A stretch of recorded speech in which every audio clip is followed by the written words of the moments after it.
एक झमाझम बारिश की रात, जब कोई समझदार इंसान घर से बाहर कदम तक नहीं रखता, मगर एक चोर के लिए यही रात सबसे सुनहरा मौका होती है। एक मामूली जेब कतरा जो अपनी पुरानी दुनिया छोड़कर एक सीधी साधी जिंदगी जीना चाहता था, मगर गरीबी और एक खून चूसने वाला बैंक, इन दोनों ने मिलकर उसे ऐसे मोड़ पर ला खड़ा किया जहाँ से लौटने का कोई रास्ता नहीं था। एक तरफ कानून, दूसरी तरफ एक बाप का आखिरी ख्वाब। आखिर इस लड़ाई का अंजाम क्या होगा? एक चोर का ये सफर कहाँ जाकर खत्म होगा? ये सब जानने के लिए चलिए शुरू करते हैं फिल्म कारा की कहानी। तो बात उसी तूफानी रात की है। मूसलधार बारिश हो रही थी और इसी बारिश का फायदा उठाकर दो चोर, कारा और मुरुगेशन, चोरी के इरादे से निकल पड़े थे। कारा ने मन ही मन कसम खाई थी कि बस यही उसकी आखिरी चोरी है। उन्होंने एक सुनसान खाली पड़े घर को निशाना बनाया। शायद घर वाले बाहर गए थे और बारिश की वजह से कहीं फंस गए थे। दोनों ने बिजली बोर्ड के लाइनमैन की ड्रेस पहन रखी थी ताकि पकड़े भी जाएं तो कह सकें कि वो लाइन चेक करने आए थे। अंदर घुसने से पहले दोनों ने हाथों पर गोंद लगा ली ताकि कहीं उंगलियों के निशान न रह जाएं। फिर बदन पर एक खास बाम मला ताकि कुत्ते इंसान की गंध न सूंघ पाए। पढ़ा लिखा भले न हो, मगर टेक्निक के मामले में कारा बड़ा शातिर था। दरवाजे के पास पहुंचकर कारा ने एक कमाल का तरीका अपनाया। पहले उसने ताले के चाबी वाले खांचे में थोड़ा बारूद भरा, फिर एक पतली फीता घुसाकर उसमें आग लगा दी। फीते की आग जैसे ही बारूद तक पहुंची, ताला धड़ाम से उड़ गया। बड़ी आसानी से उन्होंने काम कर दिया। अंदर जाकर अलमारी का लॉक तोड़ा तो भीतर ढेर सारा कैश और गहने रखे थे। कारा ने 2 बैगों में सब भर लिया और एक हिस्सा मुरुगेशन को थमा दिया। आज मुरुगेशन की पहली ही चोरी थी, इसलिए वो डर के मारे कांप रहा था। वो निकलने ही वाले थे कि अचानक एक नई मुसीबत खड़ी हो गई। घर के लोग वापस लौट आए। कारा ने फौरन मुरुगेशन को वेंटिलेटर के रास्ते बाहर निकलने को कहा। पहले उसने मुरुगेशन को ऊपर चढ़ा दिया। अब मुरुगेशन की बारी थी कि वो कारा को खींचकर ऊपर ले, मगर डर और घबराहट में मुरुगेशन कारा को वहीं छोड़कर भाग गया। अब कारा के पास भागने का कोई मौका नहीं बचा। भाग नहीं सकता था तो अब एक ही रास्ता था, मुकाबला। कारा ने अंदर से दरवाजे की कुंडी लगा दी थी, मगर धक्कों से वो टूट गई। जो लोग अंदर आए, कारा ने उनसे भिड़न शुरू कर दी। उन्हें धूल चटाकर वो जैसे ही बाहर निकला, देखा पूरा गांव हथियार लेकर खड़ा है। असल में ये कोई ऐसा वैसा घर नहीं था, बल्कि एक एमएलए का घर था। अब पकड़े जाने के सिवा कारा के पास कोई चारा नहीं बचा। बाद में अच्छी खासी धुनाई करके कारा को थिरुवेरुम्बर थाने ले आया गया और उल्टा लटका दिया गया। कारा की प्रेमिका सल्ली को ये सच पता ही नहीं था कि कारा एक चोर है। वो तो समझती थी कि कारा बिजली बोर्ड में नौकरी करता है। वो थाने पहुंचकर कारा को छुड़ाने के लिए खूब रोने गिड़गिड़ाने लगी, मगर इस बार जब कारा ने अपनी प्रेमिका के सामने सच कबूल किया तो सल्ली सन्न रह गई और बिना कुछ कहे थाने से निकल गई। इधर त्रिची जिले के पुलिस ऑफिस में डीएसपी भरतन बैठा बैठा ऊँग रहा था। वो एसपी के ऑफिस रात की गश्त का अपडेट देने जाता है। तभी एसपी के वायरलेस पर खबर आती है, थिरुवेरुम्बर में एमएलए के घर चोरी हुई है। चोर फिलहाल थाने में है, मगर वहाँ का लोकल डीएसपी छुट्टी पर है, इसलिए किसी एक्स्ट्रा डीएसपी को वहाँ भेजने की बात होती है।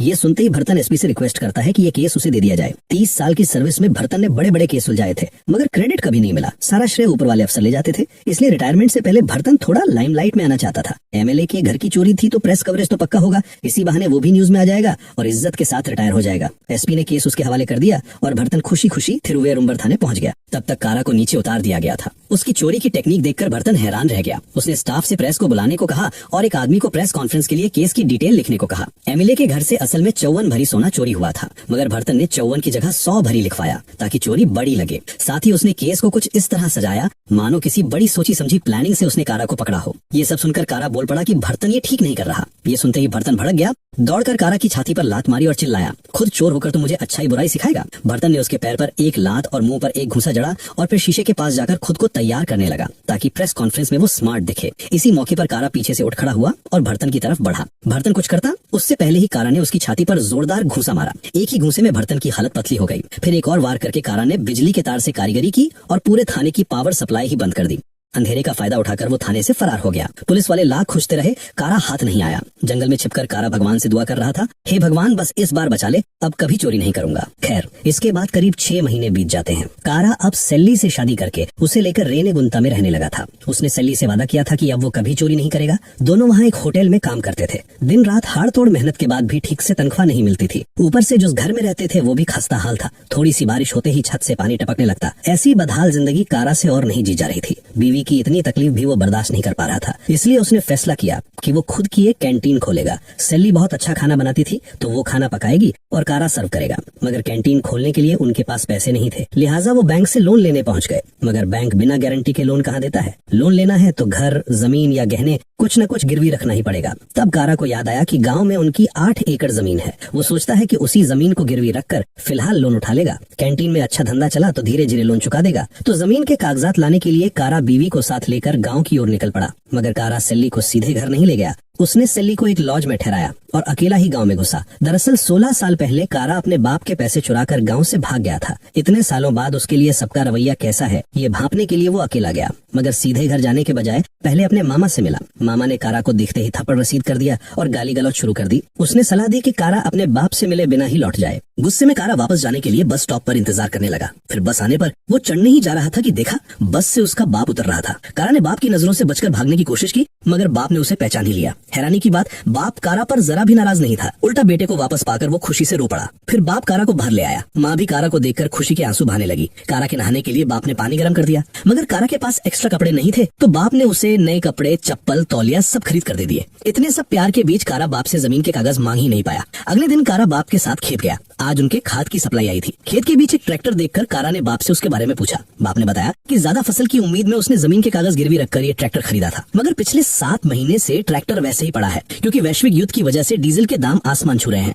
नतीजा, लोन का ब्याज लगातार बढ़ता ही जा रहा है। बाप ने बताया कि सिर्फ उसी पर नहीं बल्कि आसपास सबके सिर पर लोन का बोझ लदा हुआ है। बाप पहले ही जमीन गिरवी रखकर बैंक से लोन उठा चुका था। ये सुनकर कारा बहुत परेशान हो गया। वो शहर में काम होने का बहाना बनाकर घर से निकल आया, मगर रास्ते में उसने पता किया कि जमीन पर लोन चढ़ा हो तो क्या उसे बेचा जा सकता है। किसी ने बताया कि वो जमीन वारिस के नाते कारा का हक है, इसलिए वो उसे बेच सकता है। उसने बाजार का भाव भी जान लिया। 8 एकड़ जमीन बेचने पर उसे करीब 10 लाख रुपए मिल जाएंगे। तो दुविधा में पड़ा कारा लॉज में वीवी के पास लौट आया। सब सुनकर सेल्ली बोली कि माँ बाप की ऐसी दुर्दशा के वक्त उनके साथ खड़ा रहना चाहिए, मगर कारा का कहना था कि अगर उसने कोशिश न की तो बाप कभी बैंक का लोन चुका ही नहीं पाएगा। अगले दिन कारा फिर गांव लौटा तो देखा उसका बाप गांव के बाकी लोगों के साथ मीटिंग कर रहा है। उन्हें खबर मिली थी कि बैंक उनकी जमीन जब्त कर लेगा, तो इसी का तोड़ निकालने पर वो लोग चर्चा कर रहे थे। मीटिंग के बाद बाप को अकेला पाकर कारा ने साफ कह दिया उनकी जमीन का मौजूदा दाम 1.25 लाख रुपए प्रति एकड़ है। इसलिए उसने बाप को जमीन बेचने की सलाह दी और कहा बेचकर लोन चुका दिया जाए और जो बचे उसमें से 2 लाख रुपए कारा को मिल जाए तो काफी है। कारा की बात सुनकर बाप बेहद आहत हुआ। उसने सोचा था कि कारा बदल गया है, मगर वो तो अब भी वैसा ही ठग निकला।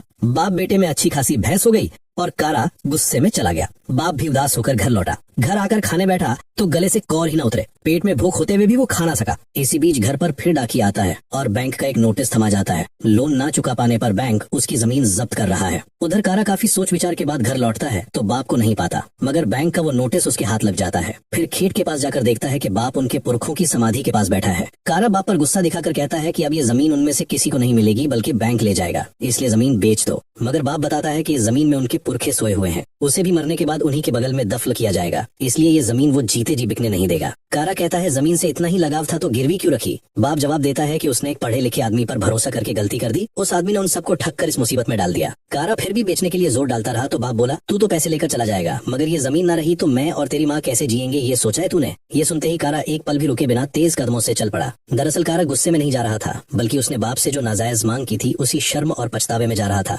बाप पीछे से दौड़कर उसे रोकने की कोशिश करता है। उसने मन्नत मानी थी कि बेटा लौटा तो एक बकरे की बलि देगा, इसलिए साले से 4000 रुपए उधार भी लिए थे। वही पैसे जब बाप कारा को देने लगा तो कारा ने नहीं लिए। बाप ने मिन्नत की कि कारा कम से कम अपना पता तो लिख कर चला जाए, मगर कारा एक बार भी पीछे मुड़कर नहीं देखता और चला जाता है। सिल्ली कहती है कि कारा का इस तरह चले आना ठीक नहीं था, अब उसे बाप के साथ खड़ा होना चाहिए। अगले दिन कारा और सिल्ली गाँव लौटते हैं। घर के रास्ते में कारा की मुलाकात मुरुगेशन से हो जाती है। उसी मुरुगेशन की वजह से जो कारा को छोड़कर भाग गया था, कारा पकड़ा गया था। उसी गुस्से में कारा मुरुगेशन को रास्ते से धक्का देकर हटा देता है और आगे बढ़ जाता है। घर पहुंचकर कारा माँ से सिल्ली का परिचय कराता है। माँ उसे बाप से मिलने को कहती है। बाप कमरे में सो रहा था। कारा सिल्ली को लेकर कमरे में जाकर बाप को आवाज देता है, मगर बाप आंखें नहीं खोलता। कारा बाप के बदन पर हाथ रखकर देखता है, बाप तो गुजर चुका है। कारा को बाप से माफी मांगने तक का मौका नहीं मिलता। इसके बाद कारा के बाप को रीति रिवाज के मुताबिक तैयार करके पुरखों की समाधि के पास ले जाया जाता है। उसकी आखिरी इच्छा के मुताबिक उसे यहीं दफनाया जाएगा, मगर तभी बैंक के लोग पहुंच जाते हैं और रोक लगा देते हैं। कहते हैं कि जब तक लोन ना चुके ये जगह बैंक की जब्त की हुई संपत्ति है, इसलिए यहाँ लाश दफन नहीं होने देंगे। इस बात पर गाँव वालों और बैंक के लोगों के बीच झमेला शुरू हो जाता है। थोड़ी देर में पुलिस भी आ जाती है। पुलिस देखकर कारा पीछे हट जाता है। आखिरकार कब्र खोदी तो जाती है, मगर दफन नहीं हो पाता। बाद में कारा और उसका मामा बैंक जाते हैं। बैंक का मैनेजर मुथु सिल्वन फील्ड स्टाफ के साथ मीटिंग में मसरूफ था। वो स्टाफ को हिदायत दे रहा था कि वो हमेशा लोन के पेपर साथ रखें और जितने ज्यादा हो सके उतने लोगों को लोन के दायरे में लाएं। उनके पेपर में कुछ छिपी हुई शर्तें थी जिनके बारे में लोगों को बताने से मना किया गया था। लोन लेने वाले ज्यादातर लोग अनपढ़ हैं, तो वो पेपर ज्यादा खंगाल कर नहीं देखेंगे, इसी का फायदा उठाना था। मीटिंग खत्म करके मैनेजर बाहर निकला तो कारा का मामा उसके पास गया। लोन देते वक्त मैनेजर बड़ी मीठी मीठी बातें करता था, मगर आज तो पहचानता ही नहीं। मामा ने समाधि की बात की तो मैनेजर ने कहा नियम के बाहर कुछ नहीं हो सकता। मामा थोड़ा भड़का तो उन्होंने उसे बाहर निकाल दिया। कारा तो पहले ही ही बाहर आ चुका था। बाप की लाश एक फ्रीजर वान में रखी थी। मुरुगेशन को लाश फ्रीजर मॉर्ग में रखवाने का इंतजाम करने को कहा गया था। मुरुगेशन ने बताया कि लाश 1 हफ्ते के लिए मॉर्ग में रखी जा सकती है, मगर फॉर्म में लिखा जाएगा कि ये लावारिस लाश है। मामा ने इस पर एतराज किया तो कारा बोला, इसके सिवा कोई चारा नहीं। बाप की लाश कुछ दिन मॉर्ग में रहे, इसी बीच वो बैंक लोन के पैसे का इंतजाम कर लेगा। मामा ने पूछा, सिर्फ 7 दिन में 3 लाख रुपए वो कहाँ से लाएगा? कारा ने जवाब दिया, जैसे इस बैंक ने उन्हें ठगा है वैसे ही वो बैंक से ही पैसे चुराकर वही पैसे फिर बैंक में लौटा देगा। फिर बाप की लाश को लावारिस दिखाने के लिए सड़क किनारे डाल दिया गया। थोड़ी देर में एम्बुलेंस आकर लाश उठा ले गई। उन्हें मदद कर रहा एक स्टाफ बताता है कि अगर 7 दिन में लाश छुड़ाई न गई तो 8वें दिन दोपहर 3 बजे के बाद उसका दाह संस्कार कर दिया जाएगा। मॉर्ग के लोग लाश को जरा भी इज्जत नहीं दे रहे थे। स्ट्रेचर से एक हाथ बाहर निकल आया तो एक स्टाफ ने लात मारकर हाथ वापस स्ट्रेचर पर चढ़ा दिया। एक लाश की और कितनी बेइज्जती होगी, ये सब देखकर कारा का सीना फटा जा रहा था और जितना वो ये देखता उतना ही बदले की आग में जलता जाता। खैर, कारा, उसका मामा और मुरुगेशन मिलकर चोरी की प्लानिंग शुरू करते हैं। कारा कहता है कि वो मेन ब्रांच में चोरी नहीं कर सकते क्योंकि उसके ठीक सामने एक अस्पताल है तो वहाँ बहुत भीड़ भाड़ रहती है। कुछ ब्रांच जांचने के बाद वो एक ब्रांच चुन लेते हैं। रात को वो बैंक के आसपास अच्छी तरह जायजा लेते हैं। कारा हैरान रह जाता है, बैंक के बाहर कोई सिक्योरिटी नहीं, यहाँ तक कि पुलिस की गश्त भी नहीं। तो अंदर कोई गड़बड़ है या नहीं ये जानने के लिए अगले दिन कारा और उसका मामा 10 लाख रुपए जमा करने के बहाने उसी ब्रांच में जाते हैं। पैसे जमा होंगे ये सुनकर मैनेजर खुशी से फूला नहीं समाता। बैंक की सिक्योरिटी के बारे में जानने के लिए वो होशियारी से पूछते हैं, हम यहाँ पैसे रखेंगे मगर पैसे सेफ रहेंगे, इसकी क्या गारंटी? तब मैनेजर खुशी के मारे बक देता है, बैंक में एक सिक्योरिटी अलार्म लगा है। चोरी करने पर एक तार के जरिए अलार्म थाने तक पहुँच जाएगा और 5 मिनट के अंदर पुलिस हाजिर हो जाएगी, इसलिए चोरी की कोई गुंजाइश नहीं है। 10 लाख जमा होंगे ये सोचकर मैनेजर उन्हें एक डायरी भी गिफ्ट कर देता है जिसमें उनकी सभी ब्रांच की डिटेल थी। तो सारी जानकारी जुटाकर वो बाहर आ जाते हैं। रात को तीनों चोरी के इरादे से निकल पड़ते हैं। कारा ने एक गाड़ी भी चुरा रखी थी ताकि जल्दी भाग सकें। पहले कारा बिजली बोर्ड से कारीगरी करके अलार्म सिस्टम बंद कर देता है, फिर पहले वाले तरीके से ताला तोड़कर बैंक के अंदर घुस जाता है। बैंक के बारे में ज्यादा जानकारी न होने की वजह से उसने सोचा था कि पैसे शायद ड्रॉर में ही रखे होंगे, मगर ड्रॉर में कोई पैसा नहीं था, सारा कैश वॉल्ट में था। और वॉल्ट का ताला कैसे खुलता है ये कारा जानता नहीं था। वो एक भारी हथौड़े से लगातार वॉल्ट पर वार करता है। बाहर मुरुगेशन पहरा दे रहा था, वो भी अंदर की आवाज सुनकर टेंशन में आ जाता है। आखिरकार मामा कारा को रोककर कहता है, इस तरह आवाज करते रहे तो वो यूं ही पकड़े जाएंगे। कारा के दिमाग में बस बाप घूम रहा था, वो समझ नहीं पा रहा था कि क्या करे। आखिरकार नाकाम होकर वो बाहर निकल आते हैं। सुबह वो एक चाय की दुकान पर चाय पी रहे थे, तभी आसपास के सब लोग एक सैलून के सामने जाकर भीड़ लगा देते हैं क्योंकि रंगीन टीवी पर युद्ध की खबर दिखाई जा रही थी। सब लोग काम छोड़कर खबर देखने में मसरूफ हो जाते हैं। ये देखकर कारा के दिमाग में एक नई तरकीब आती है। कारा कहता है, रात को सारा पैसा वॉल्ट में रखा जाता है, इसलिए वो दिन में चोरी करेंगे। उसने पिछले दिन मैनेजर की दी हुई डायरी मामा को देकर कहा कि हाईवे के आसपास की कोई ब्रांच चुन ले। फिर कारा मामा को लेकर एक आदमी से 2 देसी पिस्तौलें खरीदता है। उन्होंने निशाना बनाया मुदुकुलाथुर की पंजावन यूनियन बैंक की ब्रांच को। वो खबर शुरू होने का इंतजार करते हैं। खबर शुरू होते ही आसपास के सब लोग न्यूज देखने चले जाते हैं। इसी मौके पर कारा और मामा मुंह ढककर पिस्तौल लेकर बैंक में घुस पड़ते हैं। उन्होंने पहले से पता कर रखा था कि बैंक में 8 स्टाफ है, इसलिए उसी हिसाब से तैयारी करके आए थे। मुरुगेशन को बाहर गाड़ी में रखा गया था, खतरा देखे तो सीटी बजाकर अलर्ट कर दे। साथ ही गाड़ी में देसी बम भी रखा था। तय वक्त के बाद भी वो ना निकले तो मुरुगेशन बम लेकर हमला करेगा। तो खैर, सब स्टाफ को बंधक बना लेने के बाद भी मैनेजर कहीं छिप गया था। मामा उसे पकड़ने गया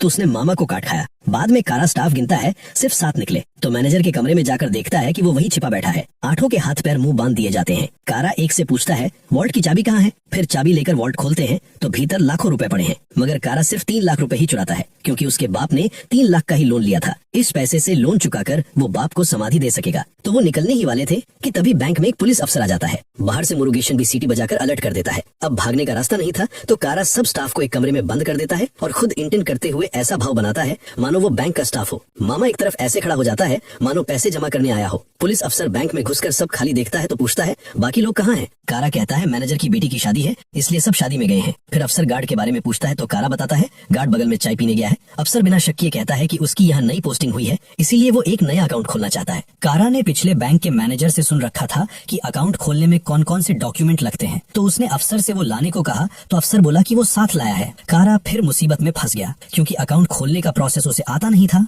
तो उसने बहाना बनाया कि मैनेजर के दस्तखत के बिना काम नहीं होगा, अफसर कल फिर आए। मगर अफसर बोला कि वो 1 हफ्ते की छुट्टी पर जा रहा है, उसे फॉर्म दे दिया जाए, वो भर कर छोड़ जाएगा, बाद में मैनेजर आकर दस्तखत कर देगा। तो कारा मैनेजर के कमरे से फॉर्म ले आता है। वो फॉर्म पहले देख चुका था, इसलिए सही फॉर्म चुनने में दिक्कत नहीं होती। अफसर बार बार मामा की तरफ ध्यान दे रहा था। उसकी हरकतें अफसर को ठीक नहीं लग रही थी क्योंकि वो बहुत देर से कलम से फॉर्म पर खुरच रहा था। अफसर कलम लेकर अपना फॉर्म भरता है, फिर मामा से कहता है, आपको पढ़ना लिखना नहीं आता इसलिए फॉर्म नहीं भर पा रहे हैं ना, लाइए मैं भर देता हूँ। तब कारा अफसर से कहता है, ये मेरी जिम्मेदारी है तो मैं ही कर देता हूँ, आप बेफिक्र होकर जाइए। तो अफसर इसके बाद चला जाता है। जाते जाते आगाह कर जाता है कि गार्ड का ड्यूटी छोड़कर चाय पीते घूमना ठीक नहीं, उसे ठीक से ड्यूटी करने को कहा जाए। तभी अंदर के स्टाफ में से एक बाहर निकलने की कोशिश करता है तो डर के मारे दूसरा उसे रोक देता है। इसमें वो फिसलकर दरवाजे से जा टकराता है और आवाज होती है। अफसर जाते जाते फिर पलट कर देखता है, मगर मामा इस वक्त ऐसा नाटक करता है मानो उसके सिर में चोट लगी हो, इसलिए अफसर शक न करके चला जाता है। फिर आराम से वो पैसे लेकर भाग निकलते हैं। चोरी कामयाब होने पर वो काफी खुशमिजाज थे। अब कारा बाप की लाश दफन कर सकेगा। चोरी के तुरंत बाद डीएसपी भर्तन को चोरी की खबर मिल जाती है। वो पुलिस को नोटों के सीरियल नंबर इकट्ठा करने का हुक्म देता है। तब तक हेड ब्रांच से मैनेजर मुथुसेल्वन मुदुकुलापुर ब्रांच पहुंच चुका था। वो स्टाफ से पूछता है कि लॉकर से कितना पैसा चोरी हुआ है, पुलिस ने हिसाब लिया या नहीं। पुलिस ने अभी हिसाब नहीं लिया। ये सुनकर सेल्वन 2 लाख रुपए और लॉकर से निकाल लेता है। चोरी हुई है ये कहकर अब इन 2 लाख रुपयों को वो खुद ही डकार जाएगा। इधर डीएसपी भर्तन चोरी हुई बैंक में पूछताछ के बाद चित्तार कोटाई की उस बैंक में जाता है जहां पिछले दिन कारा चोरी करने गया था और नाकाम लौटा था। बैंक का सिक्योरिटी अलार्म बड़ी होशियारी से खराब किया गया था। तो भर्तन मैनेजर से पूछता है, क्या उसने हाल ही में किसी के साथ सिक्योरिटी अलार्म के बारे में बात की थी। मैनेजर बताता है कि 2-3 दिन पहले 2 आदमी पैसे जमा करने की बात कहकर उसके पास आए थे, तब उसने उन्हें इसके बारे में बताया था। भर्तन जब मैनेजर को एक कारा का स्केच दिखाता है तो मैनेजर कहता है, यही लड़का उस दिन उसके पास आया था। इससे भर्तन समझ जाता है कि कारा ने फिर से उत्पात शुरू कर दिया है। इधर कारा मामा को लेकर हेड ऑफिस में बाप के लोन के पैसे चुकाने जाता है। तब तक सभी ब्रांच में चोरी हुए नोटों के सीरियल नंबर पहुंच चुके थे। तो चेक करने के लिए अकाउंटेंट दूसरे स्टाफ को सीरियल नंबर की लिस्ट लाने को कहता है।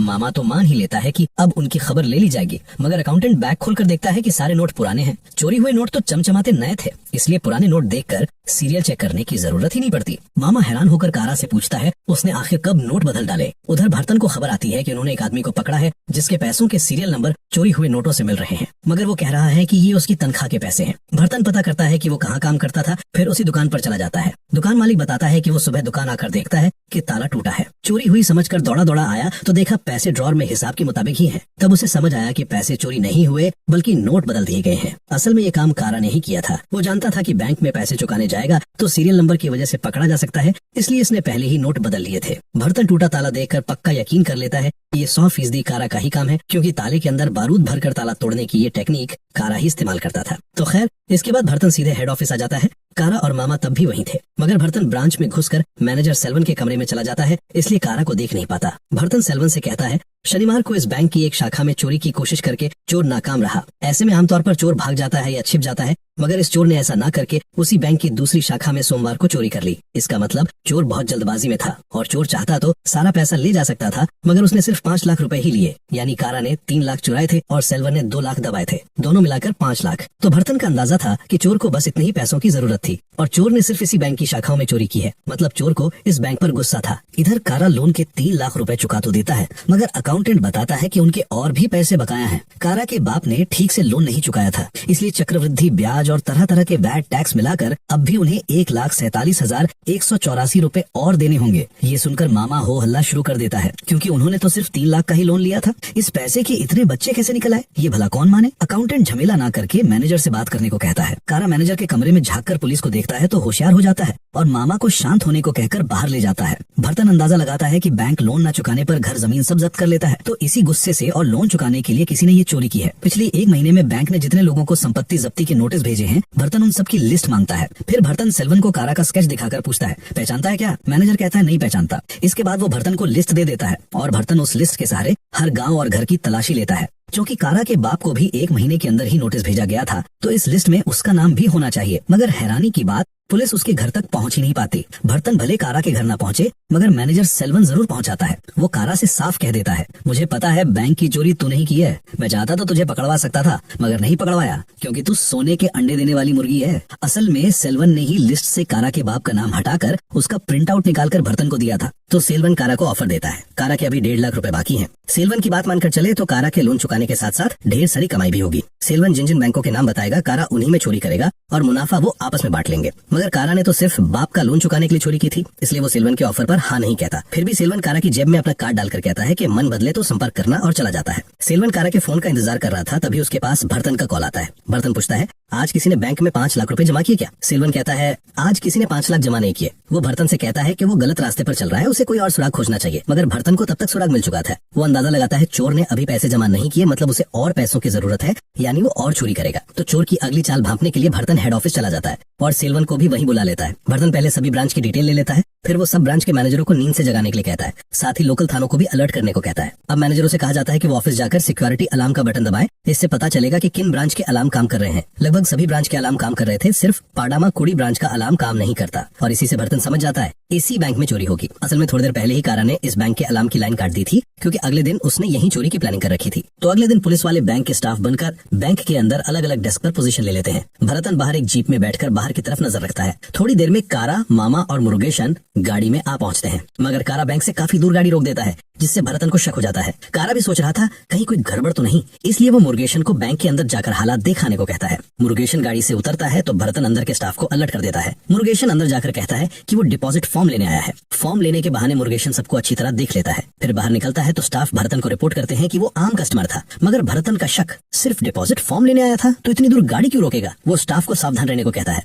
गाड़ी में लौटकर मुरुगेशन कहता है अंदर के लोग उसे ठीक नहीं लग रहे। फिर भी कारा चोरी का रिस्क लेना चाहता था, क्योंकि उसके पास बिल्कुल वक्त नहीं था। वो गाड़ी से उतरने ही वाला था कि अचानक सर पर दो गाड़ियां आकर बैंक के सामने रुकती हैं। फिर अंदर के स्टाफ गाड़ी में बैठकर निकल जाते हैं और भरतन भी उनके साथ चला जाता है। तब मुरुगेशन आगे जाकर मैनेजर से पूछता है क्या हुआ, तो वो बताता है किला करई ब्रांच में चोरी हो गई। वो काफी हैरान होते हैं, क्योंकि उनके सिवा भला चोरी करने वाला और कौन है। मामला देखने के लिए वो किला करई ब्रांच के सामने पहुंचते हैं तो देखते हैं कि बहुत भीड़ जमा है। बैंक से भरतन को निकलते देख कारा हट जाता है। तभी मैनेजर सेल्वन पीछे से आकर कहता है क्या समझा था, इस शहर में मुझे और चोर नहीं मिलेंगे। चोरी मैंने करवाई है, मगर फंसेगा तू, इसलिए पुलिस के देखने से पहले यहाँ से भाग। हालात बिगड़ते देख कारा मामा को लेकर वहाँ से खिसक लेता है। इस वाकये के बाद भरतन और भी ज्यादा अलर्ट हो जाता है और सभी ब्रांच में पुलिस की सिक्योरिटी बढ़ा देता है। कारा समझ जाता है कि अब वो बैंक में जाकर चोरी नहीं कर पाएंगे, तो अब उनके पास एक ही रास्ता है। सेल्वन ने जो बैंक से पैसा चोरी करवाया है वही पैसा किसी तरह हथिया लेना। इसके लिए कारा सेल्वन का पीछा करना शुरू करता है। सेल्वन एक पीसीओ से फोन करके निकलता है तो कारा भी टेलीफोन बूथ में घुसकर रीडायल करता है। इससे पता चलता है कि सेल्वन ने लक्ष्मी लॉज में फोन किया था। कारा मामा को सेल्वन का पीछा करने की जिम्मेदारी देकर मुरुगेशन को लेकर लक्ष्मी लॉज पहुंच जाता है। लॉज के बाहर एक ऑटो देखकर वो उसमें तलाशी लेता है और बैंक की सील मोहर वाला एक कागज का टुकड़ा पाता है। इससे समझ जाता है कि सेल्वन के किराए के चोर इसी लॉज में हैं, तो वो ऑटो में पड़ी एक टॉर्च जलाकर रख देता है। फिर लॉज में कमरा किराए पर लेने जाता है। रिसेप्शन वाले से कहता है बाहर जो ऑटो है वो यहाँ आया है क्या, क्योंकि उसकी लाइट जल रही है। ये सुनकर रिसेप्शन वाला अंदर किसी को बुलाने चला जाता है। इसी मौके पर कारा रजिस्टर चेक करके देख लेता है कि आज कितने लोगों ने लॉज में कमरा लिया है। रिसेप्शन वाला ऑटो के एक आदमी को बुला लाता है तो वो ऑटो चेक करने जाता है। इससे कारा समझ जाता है कि ये आदमी चोरों के गिरोह का है, तो वो उसका पीछा करके बगल के बार में जाता है। वहाँ वो ताश खेल रहे थे तो कारा भी ताश खेलने बैठ जाता है। पहले ही दांव में कारा जेब के पैसे हार जाता है। तब वो गाड़ी को दांव पर लगा देता है। चोर काफी हैरान होते हैं, मगर गाड़ी का लालच भी नहीं छोड़ पाते। वो भी गाड़ी के सामने सेल्वन के पैसे दांव पर लगा देते हैं। चोरों में से एक पहले गाड़ी चेक कर लेता है कि ठीक है या नहीं। फिर कारा कहता है कि वो भी पैसे चेक कर लेना चाहता है, तो दो लोग उसे कमरे में पैसे दिखाने ले जाते हैं। इधर सेल्वन समझ जाता है कि कोई उसका पीछा कर रहा है, तो वो लॉज में फोन करके अलर्ट कर देता है। इसलिए वो आदमी फौरन कमरे में चला जाता है। कारा तब बस पैसों को उलट पुलट कर देख रहा था। वो उनके चेहरे के भाव से समझ जाता है कि वो क्या करने वाले हैं, तो वो उनसे भिड़ंत शुरू कर देता है। कारा को मुसीबत में देख मुरुगेशान भी मदद को दौड़ पड़ता है। तभी एक आदमी उसके पेट में छुरा घुसा देता है। दूसरा कारा के सिर पर वार करके उसे कमजोर कर देता है। फिर पैसों का बैग लेके भाग जाते हैं। कारा उनके पीछे भी जा रहा था, मगर इंसानियत के नाते पैसे वसूलना छोड़कर वो मुरुगेशन को लेकर एक वैद्य के पास जाता है। फिर बेबस होकर वो सेल्वन को फोन करता है और कहता है कि उसे फौरन पैसों की जरूरत है, इसीलिए वो कोई भी काम करने को तैयार है। मगर सेल्वन तंज कसता है, जब मैंने ऑफर दिया था तब भाव खाकर ठुकरा दिया था। अब मुझे तेरी जरूरत नहीं, मैं तेरे नाम से सब ब्रांच में चोरी करवाऊंगा और सारा दोष तुझ पर मर दूंगा। हो सके तो मुझे रोक कर दिखा। ये कहकर सेल्वन फोन रख देता है। कारा उदास होकर घर लौटता है तो देखता है उसकी बीवी गुस्से से उसे घूर रही है। वो समझ चुकी थी कि कारा ने फिर चोरी चकारी शुरू कर दी है, इसीलिए खूब बुरा भला कहती है। मगर कारा बताता है कि वो चोरी करने नहीं बल्कि अपना हक छीनने गया था, मगर उसमें भी नाकाम रहा। कल के अंदर अस्पताल से बाप को छुड़ाना है, वरना वो बाप को समाधि नहीं दे पाएगा। सैली कहती है कि कारा को उसका भी पक्ष सोचना चाहिए। कारा को लेकर वो हमेशा टेंशन में रहती है। सैली ने इतने दिन कारा को बताया नहीं था, मगर आज बता देती है। वो प्रेग्नेंट है। चारों ओर इतने झमेलों के बीच कारा अब बिल्कुल दिशाहीन हो जाता है। सुबह वो माँ के सामने कबूल करता है कि वो बाप के लोन का इंतजाम नहीं कर पाया, इसलिए बाप को जमीन में दफन नहीं कर पाएगा। फिर भी माँ जरा भी अफसोस किए बिना कहती है कि कम से कम कारा का बाप मरने से पहले अपने बेटे को देख तो पाया। तब कारा रो पड़ता है और कहता है बाप उसी की वजह से मरा था क्योंकि वो जमीन बेचकर पैसे लेने आया था। ये बात सुनकर माँ भी सख्ते में आ जाती है और कारा से मुंह फेर लेती है। खैर, आज आखिरी दिन था। बाप को अस्पताल के मॉर्ग से ना ले गए तो चिता पर जला दिया जाएगा। कारा क्या करे समझ ना पाकर मामा के साथ निकलता है। एक लोहार मामा को एक तलवार शूटिंग सेट पर पहुंचाने को कहता है। वहाँ एक फिल्म की शूटिंग चल रही थी। कारा को वहाँ पता चलता है कि खर्चे वर्चे के लिए प्रोडक्शन हाउस में बैंक से 5 लाख रुपए आ रहे हैं। ये सुनकर कारा फिर चोरी की प्लानिंग बनाता है। जिस रास्ते से पैसे लाए जाएंगे, कारा उस सड़क पर कीले बिछा देता है, मगर गाड़ी के गार्ड कीले देख लेते हैं और सावधानी से पार करके आ जाते हैं। तो कारा इस बार पिस्तौल लेकर सड़क के बीचों बीच खड़ा हो जाता है। फिर भी गाड़ी रुकने के बजाय उसके ऊपर से ही चढ़ा देती है। कारा किसी तरह छलांग मार के बच जाता है। फिर वो दौड़कर ऊपर से छलांग लगाकर गाड़ी के ऊपर लैंड करता है। फिर गाड़ी के अंदर घुसकर ड्राइवर पर गन तान कर गाड़ी रोकने को कहता है और वहाँ से सिर्फ 1.5 लाख रुपए लेकर निकल आता है। कारा और मामा हेड ऑफिस जा रहे थे, मगर रास्ते में गाड़ी खराब हो जाती है। तब पैदल चलते चलते वो एक बूढ़े के घर पानी पीने रुकते हैं। ये बूढ़ा कारा के बाप का बहुत करीबी था। बूढ़े के घर के पास उन्हें एक जंग लगा ट्रैक्टर पड़ा दिखता है। हालांकि उसके पहिए बेचकर उसने बीवी का इलाज करवाया था। इस बूढ़े ने भी लोन लिया था, तो बैंक से उसके पास भी जब्ती का नोटिस आया है। इसी गम और गुस्से में बूढ़े ने अपना खेत आग में जला दिया। कारा भी ठान लेता है कि वो सिर्फ बाप का नहीं बल्कि सब किसानों का कर्ज चुकाएगा। इधर भरतन के पास सयालकुड़ी रोड पर चोरी की खबर पहुंच जाती है, तो वो उस रूट की चेकिंग के लिए सारी फोर्स भेज देता है। इससे बैंक की सिक्योरिटी कमजोर हो जाती है। मैनेजर सेल्वन भी इसी मौके को भुनाना चाहता था, इसलिए वो मुदुकुलाथुर ब्रांच के मैनेजर को फोन करके सिक्योरिटी अलार्म बंद रखने को कहता है। साथ ही सब इंतजाम कर रखने को कहकर बताता है कि उसके आदमी थोड़ी देर में बैंक पहुंच जाएंगे। मैनेजर उनकी चोरी में कोई अड़चन न डाले। फिर वो किराए के चोरों को फोन करके मुदुकुलाथुर ब्रांच में चोरी के लिए जाने को कहता है। इसी वक्त एक पुलिस स्टाफ आकर सेल्वन को बताता है कि भरतन सर उसे बुला रहे हैं। सेल्वन बाहर आता है तो भरतन उसे गाड़ी में बैठने को कहता है। क्योंकि भरतन इस इलाके को ठीक से नहीं जानता था, तो सेल्वन भी झमेला न करके गाड़ी में बैठ जाता है। इधर कारा तब पार्थिबनुर ब्रांच में चोरी करने चला जाता है। बाहर से पावर सप्लाई बंद करके वो अंदर घुसता है और गन पॉइंट पर सबको बंधक बना लेता है। मगर एक पुलिस स्टाफ वहाँ गार्ड पर था।